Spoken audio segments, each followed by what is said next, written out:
Bonjour, me voici sur le troisième podcast et cette fois je vais vous présenter le processus de médiation tel que j'ai pu le rencontrer à travers la médiation humaniste dans ma formation de médiateur. Voilà.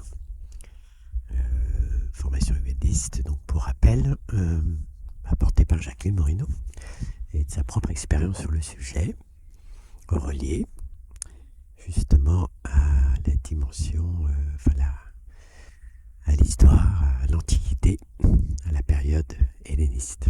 Alors, pour ce faire, je vais vous lire un ou deux passages, peut-être trois, de son ouvrage que je vous avais évoqué la dernière fois, La médiation humaniste, afin de... Voilà, et je le commenterai par touche, afin aussi d'être fidèle à cet esprit dans lequel je me reconnais évidemment, que j'ai rencontré de façon pratique dans le cadre des médiations aussi, que j'ai pu vivre dans différents contextes, à travers différents types d'interventions, que j'avais un peu évoqué dans une sorte de petite présentation. Voilà, et donc je vais vous lire déjà la première partie où elle se relie effectivement à l'Antiquité.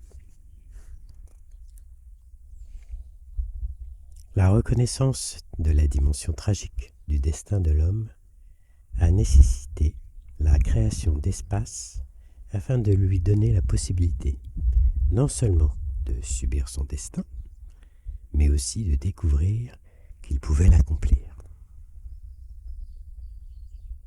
Voilà, on est déjà au cœur de cette zone. D'ailleurs, peut être évoquée dans le monde littéraire la tragédie humaine, fameuse vie terrestre, fait de drames, de tragédies.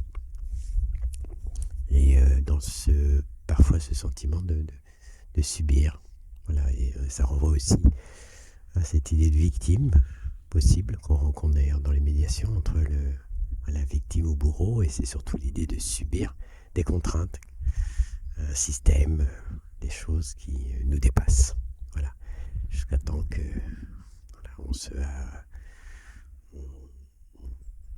on retrouve quelque part son propre accomplissement dans ce cheminement de vie. Les Grecs, dès la fin du VIe siècle avant Jésus-Christ, ont développé un nouveau genre littéraire, la tragédie, pour restituer l'action tragique dans son contexte et lui donner un sens moyennant trois étapes: théoria, crisis et catharsis. Alors effectivement, ça c'est trois étapes que je réévoquerai un peu plus loin, qui sont très précises. Donc voilà, ça c'est à partir de ça que Jacqueline Morino a construit sa méthode, son approche.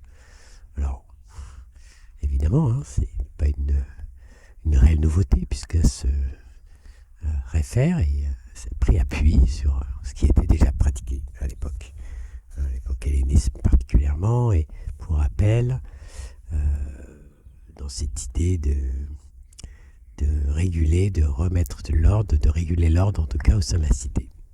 Voilà. Et chaque citoyen était, poussé à y contribuer.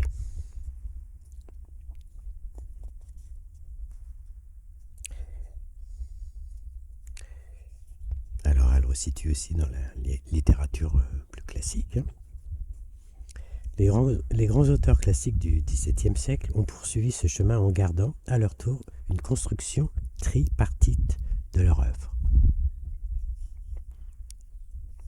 La règle des trois unités d'action, de temps et de lieu accompagne l'événement. Tripartite. Donc, on peut faire un écho aussi à la dimension de tiers, le 3 qu'on retrouve dans beaucoup de traditions, Trinité, le tiers. Voilà. D'ailleurs, on dit aussi que, on peut constater, même dans les formes géométriques, le triangle, forme dynamique, et aussi le trépied qui est, comment dire, au niveau matériel, hein, voilà, un tabouret à 3 pieds, trépied, c'est la première réelle stabilité, hein, sur lequel on peut avoir une assise. Voilà, un trépied permet de stabiliser. Alors effectivement, ça renvoie aussi à l'idée de dualité, de double, de duel, hein, de mouvement, ce qui permet par exemple la mise en mouvement, hein, par la marche. Et peut-être que justement, d'ailleurs souvent on évoque que la marche n'est qu'une succession de déséquilibres. Voilà. Et par la mise en mouvement, un équilibre se trouve. Et là, de par ces deux pas qui se succèdent, dans l'intervalle, hein, qui fait le pas, qui permet l'avancée de l'autre, l'espace de l'autre, le lancement de l'autre, il y a certainement aussi dans cet espace une trinité, une dimension tripartite, un tiers, un espace vide, une dynamique. Je reprends la lecture. Or, non seulement la médiation porte en elle l'action tragique, mais elle se déroule suivant le rythme même de la tragédie. Les deux sont intimement imbriqués. Chacune a besoin de l'autre pour avoir la possibilité de vivre sa propre richesse. Aristote en définissait le sens par rapport à l'idée de tragédie. La recherche de la purgation des passions. Entre parenthèses, le pathos, ce qui fait souffrir. Purger, évacuer les passions. Je reprends la lecture. Ainsi peut-on commencer à découvrir la structure de la médiation à travers celle de la tragédie, et en premier lieu avec la règle des 3 unités. Unité d'action, c'est la concentration sur le sujet du conflit, celui-là même qui échappe aux belligérants, car il se concentre sur la pointe de l'iceberg du problème, quand ils ont besoin d'oser aller dans la rencontre en profondeur d'eux-mêmes pour pouvoir l'identifier et cheminer vers une nouvelle connaissance. Alors oui, l'évocation de l'iceberg, hein, effectivement, dès les premiers moments de la médiation, dans les échanges, quels qu'ils soient, dans les formulations, dans l'expression, voilà, les personnes vont exprimer en situation de conflit, en contexte de conflit, de malentendu, de désaccord, ce qui fait des accords, et donc souvent la surface. Et ils vont souvent s'attacher à exprimer les faits. Oui, tu m'as pris de ceci, oui, mais la dernière fois, cela. Voilà.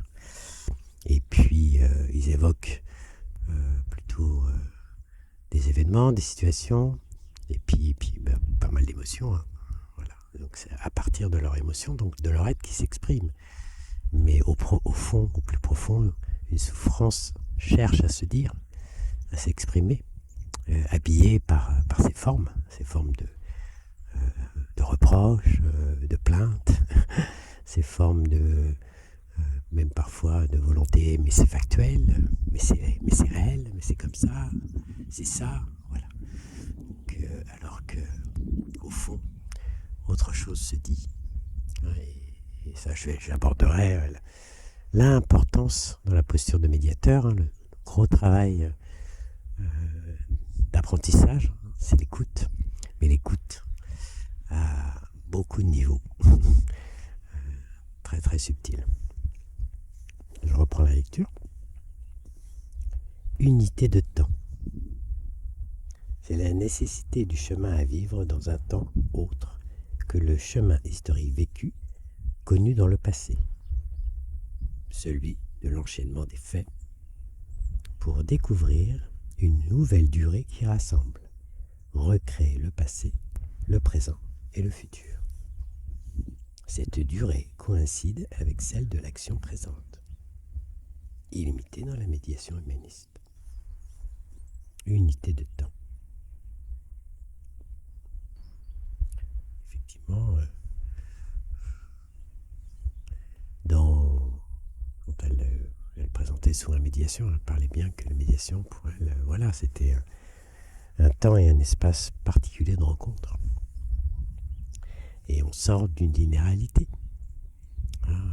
Il y a une dynamique presque souvent circulaire, ça je l'aborderai un peu plus loin, qui est de plonger haut, bas, et d'une circularité, et effectivement une triangulation aussi, à travers les deux médians, donc les deux personnes en conflit, ou en tension, ou en désaccord, et le médiateur ou les médiateurs, hein, les tiers, qui donnent la parole. L'unité de lieu, l'action présente est unique. C'est ici et maintenant que l'action se passe. Voilà, c'est un fait important à mettre en considération, mettre en regard. Avec, j'ai souvenir à l'époque, on nous reproche, il pouvait être reproché que la médiation est, voilà, on faisait un peu la thérapie sauvage, où c'était très thérapie. Voilà, c'est la thérapie de groupe. Pourquoi pas, ça j'avais déjà évoqué, je crois que la dernière fois, dans le sens de thérapie grecque, l'origine du terme, prendre soin. Donc effectivement, voilà, je ne vais pas revenir là-dessus. Et à la différence aujourd'hui, voilà, des pratiques thérapeutiques, différents types de pratiques, il y a une continuité, un accompagnement dans une forme de continuité linéaire, même si la personne revisite de façon peut-être aussi circulaire son passé, son présent, moins son futur. Mais en tout cas, elle revisite son histoire, effectivement. Mais c'est par différentes rencontres, différents rendez-vous, et un processus qui peut être, selon les approches, plus ou moins long, où elle revisite toute seule, évidemment avec on pourrait dire un tiers quelque part, un guide, un accompagnant, un écoutant, mais elle revisite toute seule sa propre histoire, à partir de sa vision à elle, de sa mémoire à elle, de sa perception à elle, voilà. Et c'est très précieux aussi, c'est très important, puisque ça permet déjà de dénouer des fils, de donner du sens à ce qui s'est vécu dans le passé pour réparer,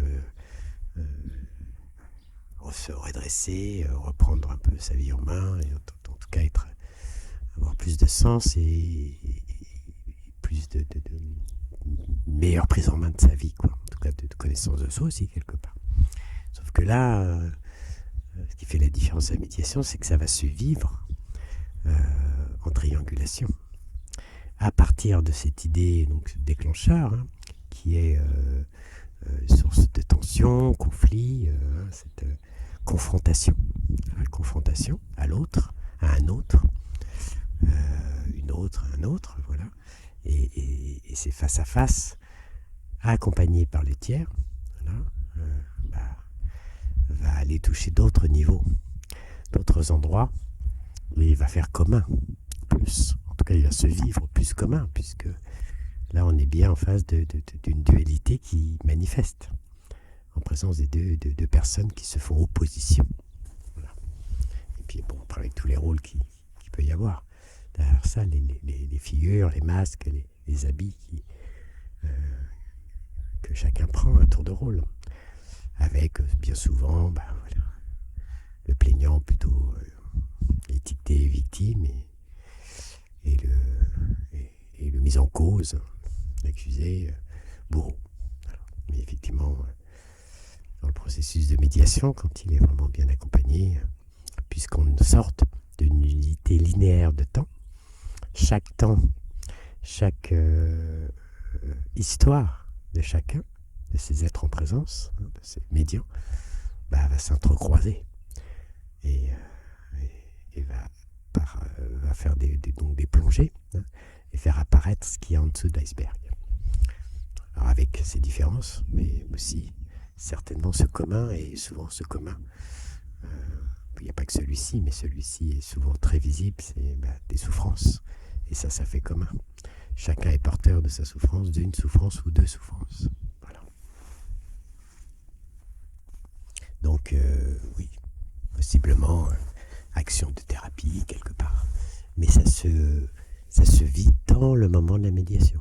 Voilà. Avec quand même par les traversées, par les plongées, et surtout après la remontée, hein, une reprise de hauteur qui ouvre d'autres perspectives sur la situation vis-à-vis de la personne en face et vis-à-vis de soi-même, évidemment. Donc on retrouve encore trois plans quelque part. Et voilà, avec une forme de soulagement qui peut amener, effectivement, comme j'avais déjà évoqué, voilà, prioritairement une réparation, hein, quand il y a eu plainte, blessure, et parfois souvent des deux, ce qui est pratiquement tout le temps le cas, même si c'est pas forcément celui-là qui est à l'origine de la blessure, celui qui est en face, là en présence, mais c'est une blessure qui rejaillit, plus ancienne, qui refait surface, et qui, du coup, par sa force, va produire une réaction, une parole, voire un geste violent. Voilà, c'est ces déclencheurs inconscients, et c'est bien une remise à la conscience, une remise à la lumière, une remontée de cet inconscient qui apparaît. Et dans ce temps de médiation, les médiateurs vont être attentifs à l'équilibre, de que chacun puisse se dégager, défaire ses nœuds par touche, hein, c'est pas complet, mais par touche, liées à la situation qui les amène là, à la relation qu'ils ont entre eux. Et selon les types de relations, hein, si c'est d'ordre professionnel, collègue, si c'est d'ordre de voisinage, voilà, pareil, la nature de la relation va spécifier aussi ce qui va jaillir. Mais souvent d'ailleurs, même pour une histoire de voisinage, par la plongée de la médiation, cette unité de temps, et après je reprendrai les étapes formulées par Jacqueline Bruno de présentation, mais dans cette plongée, dans cette apparaît donc ce qu'il y a en dessous de la surface ce qui est en dessous de l'iceberg, quoi, en dessous de la surface. Même si au départ c'est une histoire de voisinage, d'autres choses vont apparaître. Et l'idée, quand même, en tout cas si but il y a, c'est de permettre, si le but est là, de pacifier et d'ouvrir les points de vue, cette fameuse tolérance, mais c'est au-delà de la tolérance. C'est refaire commun dans notre humanité et se retrouver, se reconnaître, parce que le terme de reconnaissance est très fort, dans cette humanité commune, et que on peut se retrouver sur des aspects. Voilà. À partir du moment qu'elles ont pu avoir la possibilité de s'entendre, de se dire aussi, au-delà du problème. Et c'est cette sortie du problème aussi, cet attachement parfois qu'on a pu voir, s'accrocher à ce qui fait conflit, à ce milieu, ce paquet, ce désaccord, ce qui fait mal, ce qui tord, ce qui lèse aussi, quand on se sent lésé d'eux. Et en fait, par la plongée, chaque médian va se dénouer lui-même par ses échos et ses jeux de miroir. Et il va commencer à lâcher prise sur des choses et retrouver peut-être aussi des bouts d'essentiel. Je n'irai pas jusqu'à des fois on a eu des constats très forts, très puissants, et se reconnaître lui-même et connaître des éléments de lui-même, et peut-être aussi souvent qu'est-ce qui fait commun, on se reconnaît et on se regarde à nouveau autrement, voilà, d'un autre point de vue. Toujours pareil, les histoires de point de vue. Mais il y avait besoin de se dire, de s'entendre, d'être écouté, d'être entendu, et pas qu'en surface. Alors je vais reprendre la lecture à partir donc de la règle des 3 unités, qu'évoque Jacqueline et qui met effectivement en parallèle avec les 3 phases du déroulement d'une médiation. La règle des 3 unités est complétée par les 3 phases du déroulement. Et là, on est au cœur, effectivement, de son approche, ce qu'on a vécu dans cet apprentissage de la médiation humaniste. L'exposition du problème, nommé théoria, dans la tragédie grecque, correspond au récit de chacun à propos de son vécu et de sa vision des événements, aussi contradictoires qu'ils puissent être ou paraître.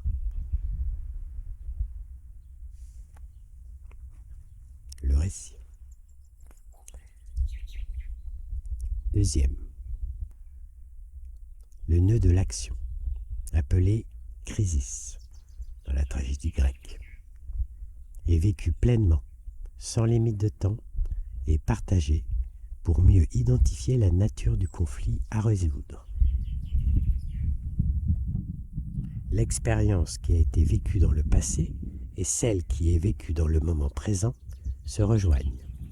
Ce point de rencontre est fondamental pour ouvrir sur l'avenir. Troisième étape, troisième phase, le dénouement, nommé catharsis dans la tragédie grecque, est le point de rencontre de ceux qui étaient auparavant séparés. Ils ont pu vivre une transformation thérapeutique dans le sens de guérison, de soin, et acquérir un nouveau regard, entre guillemets, purifié, cathartique, sur la situation, regard qui va changer les comportements et changer la nature de la relation, l'éclairer en tout cas. Voilà. Donc, première étape, le récit.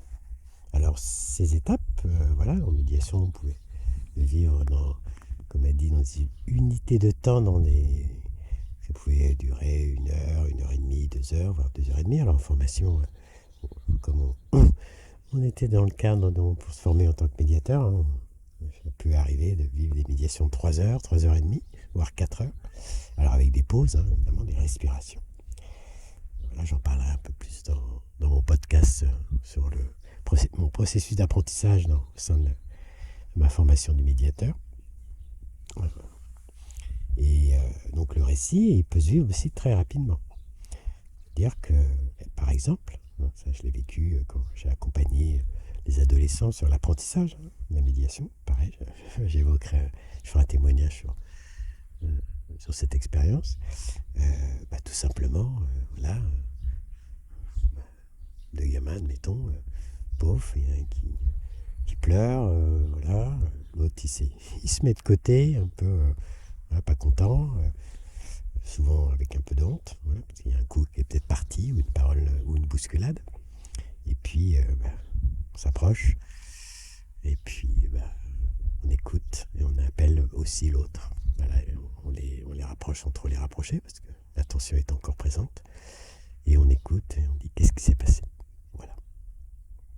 Et on donne la parole, on accompagne la parole, pour l'un et pour l'autre. Qu'est-ce qui s'est passé prioritairement pour celui qui a reçu le coup, ou l'insulte, qui exprime sa souffrance, en tout cas elle est visible, sa douleur, là, dans l'instant, donc alors, qu'est-ce qui t'arrive?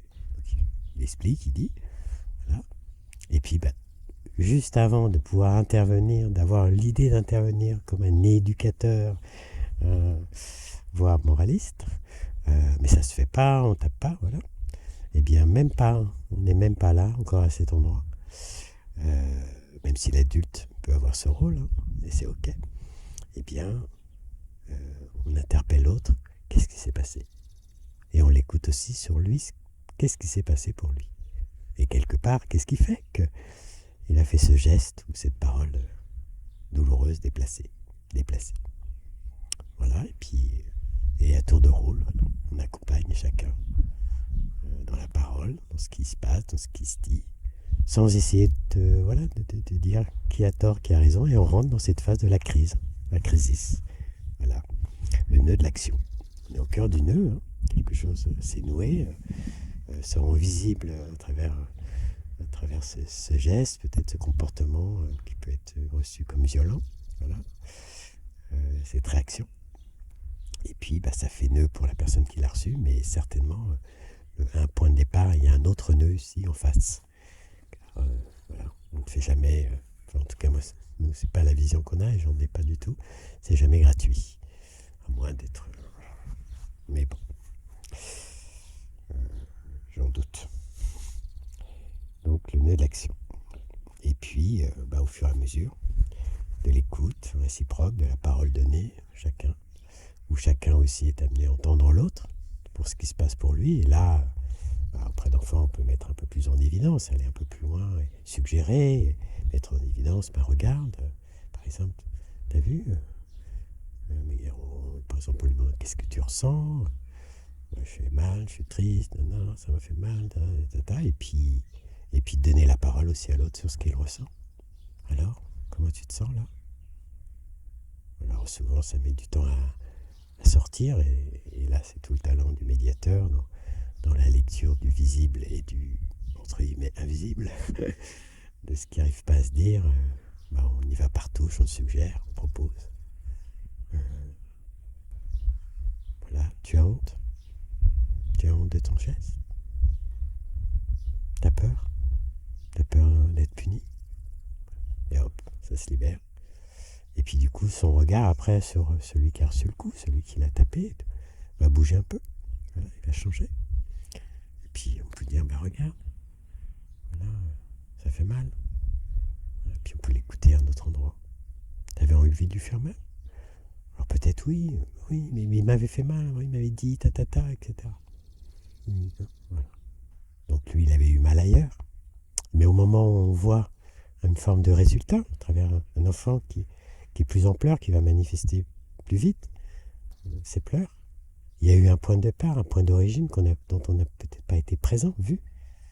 Et justement, voilà, comme évoque Jacqueline Moreno, on va redéfaire, on va retirer le fil du passé, de l'action qui s'était passée avant, pour revenir dans ce présent et, et le lire avec ces enfants-là, ces êtres-là en présence, qui sont présents dans leur présent, accompagnés par quelqu'un, un tiers, voilà, pour, au fur et à mesure, souvent avec les enfants ça allait très vite, des excuses, même proposition de réparer, de faire quelque chose. Voilà, celui qui avait fait un geste maladroit, et l'autre des fois peut s'excuser aussi d'avoir par exemple traité, d'avoir insulté avant. Voilà. Et il y a une forme de réconciliation, pardon, de reconnaissance mutuelle, que chacun avait pu se faire mal d'une façon ou d'une autre, sans vraiment le vouloir, parce que c'était souvent réactif, notre champ émotionnel. Et puis l'avenir, l'après, quelque chose s'est réconcilié. Ils peuvent voilà, se recôtoyer, ou voir se remettre en relation, voire des fois en amitié, c'est arrivé. Ou en tout cas, pouvoir jouer ensemble, ou être à côté dans la course sans chercher à se venger ou voilà, ou à porter préjudice à l'un ou à l'autre. Quelque chose s'est réparé, quelque chose s'est défait, et on peut passer à autre chose, à ce vivant. Voilà. Et souvent, par expérience, surtout chez les ados, on a eu souvent ces retours, d'avoir pu vivre ce moment avec un adulte en présence qui les a accompagnés, après coup, en discutant, en voyant. Mais ils étaient très heureux d'avoir pu être écoutés, entendus, et qu'on ait pu leur donner la parole sur ça. Et dans l'apprentissage d'ailleurs des ateliers de médiation pour les ados, la médiation par les pairs, on fait beaucoup un travail, je reviendrai plus en détail, mais sur la fameuse intelligence émotionnelle, et déjà cette capacité à travers la communication non violente, par exemple, c'est mieux en avant aussi beaucoup, aujourd'hui, de plus en plus, ça se développe, ça se déploie, tant mieux, sur le vocabulaire des sentiments, de pouvoir dire ce qui se passe en moi, ce que je ressens. Voilà. Donc voilà, une forme de dénouement, de catharsis s'opère, et chacun repart avec quelque chose subtil. Voilà. On a pu dépasser le conflit, et où chacun a pu repartir avec, même si c'est qu'un sentiment léger, d'une forme d'équilibre trouvé, une reconnaissance mutuelle, voilà, une excuse, même si c'est infime, c'est déjà ça. Et c'est là qu'une forme de culture s'installe, et dans le sens aussi de cultiver, cultiver des jardins, planter des plantes, etc. C'est quand on prend soin, voilà, arroser, changer la terre, en tout cas remuer la terre pour la faire respirer et qu'elle reprenne une vitalité. Donc voilà à peu près ce fameux processus très simple, 3 étapes, je reprends. hein, l'exposition du problème, ce qui a été nommé théoria, donc le récit. Que s'est-il passé? Voilà. Et chacun donne sa version. Voilà. Et chacun est écouté, hein, j'avais évoqué un peu. Personne n'interrompt l'autre. Et rien que déjà dans cette étape, une écoute, une entrée dans l'écoute, une invitation à s'écouter vraiment, ne pas s'interrompre, pas de tata, pour avoir, mais non, il a tort, mais non, il a raison, voilà, qui a tort, qui a raison. C'est écouter jusqu'au bout le récit de l'autre, ce qui s'est passé pour lui. Voilà. Alors souvent c'est la surface, hein. Il m'a tapé, il n'arrête pas de faire du bruit, le voisin, hein. Ça fait plusieurs fois qu'on leur dit, jusqu'à 1h du matin avec leurs copains, voilà. Donc on est sur ça. Et puis en dessous, juste après l'étape, hein, qu'on va accompagner, le nœud de l'action, à travers ce tapage nocturne. Qu'est-ce qui se dit? Quels sont les ressentis? Quels sont les besoins? Qu'est-ce qui est touché en termes de valeur chez chacun, en tout cas chez la personne déjà qui peut se plaindre. Qu'est-ce qui se passe pour lui? Donc on rentre au cœur de la crise. Voilà. Ce qui peut faire tragédie, entre guillemets. Et puis au fur et à mesure, voilà, en dénouant les nœuds ou le nœud, en tirant les fils pour les dénouer, eh bien s'opère cette troisième étape, pareil, le dénouement. Puisque alors avant, je vais reprendre une de ces phrases qui est, c'est vraiment une expérience vécue, donc dans le nœud de l'action, cette crise, ce temps où se dit l'ensemble de l'être, hein, dans son ressenti, hein, puisqu'on est au cœur de l'être, ressenti, comportement. Les comportements sont nos actes, nos paroles, mais elles prennent appui sur notre intériorité, hein, sur notre façon de ressentir le monde, notre façon de le sentir, notre façon de le penser, les idées qu'on a sur le monde et sur l'autre. Voilà, donc les opinions, les jugements, les croyances, tout notre composite humain, avec toutes ces variables issues de notre histoire personnelle, à travers nos expériences de vie, notre éducation, nos cultures, etc., nos langages. Et puis voilà, le médiateur est attentif à ça, mais pas que à ce qui fait mal, pas que à ce qui ce qui pèse, et on va élever pour faire écho, produire des résonances par jeu de miroir de ce qui est touché derrière et des qualités peut-être qui ne sont pas vues chez l'autre, des capacités chez l'autre, des centres d'intérêt, de ce qui l'anime dans la vie, de ce qui lui plaît, son beau, sa beauté, ses intérêts, même si on n'est pas obligé de les partager, mais en tout cas, voilà, plein d'exemples. On peut parler de ce coup se retrouver dans une médiation à parler de la musique, puisque par exemple, cette histoire de tapage nocturne, voilà, la musique. Et nous, en les invitant à s'exprimer sur le fait, leur goût de la musique, même s'ils ne se retrouvent pas sur le même type de musique, hein, bien sûr, c'est pas le tapage nocturne forcément.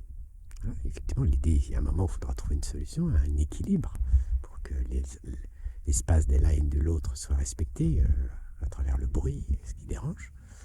Mais s'ils vont s'exprimer aussi sur leur goût de la musique. Et donc ils vont sortir du nœud. Voilà, je donne un exemple là, comme ça précis, j'illustre. Sortir du nœud en parlant autrement, d'un autre endroit, d'une autre saveur, quelque part, je pourrais dire. Ce n'est plus un problème, la musique. La musique n'est pas un problème en soi. Elle fait problème par le fait que c'est très tardivement, peut-être fort pour la personne, ça l'empêche de dormir, et le lendemain il travaille. Voilà. Et après, chacun va s'évoquer là-dessus, se rencontrer, se dire, même s'ils ne partagent pas les mêmes goûts musicaux. Et puis peut-être, parfois c'est arrivé, une personne peut-être un peu plus âgée, il me dit, mais oui, c'est vrai, quand j'étais jeune, bon, ça m'arrivait. Et voilà. Et on va sortir de cette histoire, de ce prétexte qui fait conflit, cette confrontation, parce que la vision est réduite. Voilà. Et les médiateurs sont des stimulateurs pour ouvrir, des catalyseurs, des déclencheurs, stimulent pour pour ouvrir la vision de l'un et de l'autre. Voilà. Je vais arrêter ce troisième podcast à propos donc, du processus de la médiation.